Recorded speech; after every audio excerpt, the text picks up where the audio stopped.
سرسایه په ورکولو سره هر یو انسان ته د الله رب العالمین د طرف نه لس انعامات ملاويږي. لس انعامونه ته الله رب العالمین د سرسایه په وجه باندې ورکوي. هغه انعامات څه دي هغه درته دی ویډیو کې ریکارډ کوم او مختصر د سرسایه ورکولو فضیلت ترته بیانوم.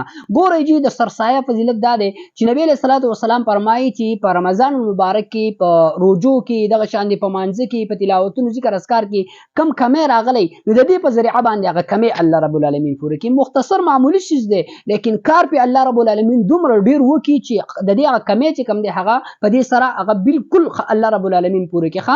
په رمضان په روزو کې چې کم کمې راغلي دي دغه شان دغه سره د دغه په عبادت کې کم کمې راغلي دي نو دا هغه غتلافي کوي. لکه څنګه چې په مانځ کې سړی سو وشي کنه او د هغه د مانځ د تکمیل کولو لپاره د مانځ د کامل کولو لپاره په اخر کې سجده سهو کوي کنه او دغه سجده سهو په ذریعہ باندې د مانځ غ پورواله راشي. نو دغه شانتي صدقه فطر چې کم دی دا د ټول رمضان مبارک د روزو د پاره هغه تکمیله د دې په ذریعہ باندې د رمضان د روزو کم کمې راغلي هغه الله رب العالمین پوره کی.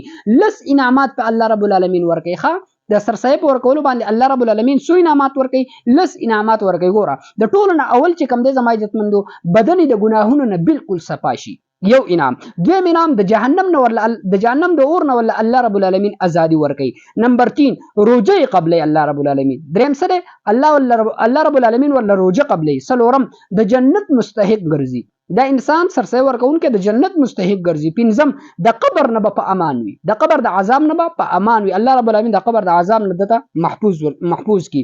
شپږم په دې کال کې چې څومره نیک اعمال کړی وي کنه ټول به الله رب العالمین قبول کی. څومره نیک اعمال چې کړی وي الله رب العالمین به ټول قبول کی. وم زما عزتمند د قیامت پر ورځ باندې بعد نبی کریم صلی الله علیه وسلم سفارش د لپاره واجب وي. نبی علیہ الصلوۃ والسلام سفارش پر در لپاره لازم وي. اتم په پولیسیات پول باندې به الله رب العالمین د بجلی د برېښنا په شان تیر کی. د بجلی د پلق په شان دی به الله رب العالمین دی پوری باسي. نهم د نیکو اعمال طلب رد درنوي هغه بس پکېږي نو الله رب العالمین به د په ذریعہ باندې هغه درنه کی. او لسم الله رب العالمین به د بدبختو او د شقیانو د پرستنا د نوم چې کم دین هغه وباسي. دا اته قسمه انعامات چې کم دین هغه کتابونو را نقل کړي دي او د نبی کریم صلی الله علیه وسلم روایت دی. په درۃ الناصحین کې چې کم دینو د نبی کریم صلی الله علیه وسلم دا روایت را نقل کړی دی زما عزتمندو. نو فکر د چې کم ملګری سرسایه ورکول شي او دا غوي سنه سوس کیږي په غوي باندې د الله تر طرف نه واجب دی او که واجب نه ده خو دومره نه ده نو کله چا سنه سوس کیږي نو فکر د چې وری کی زما عزتمندو. السلام علیکم ورحمت الله وبرکاته.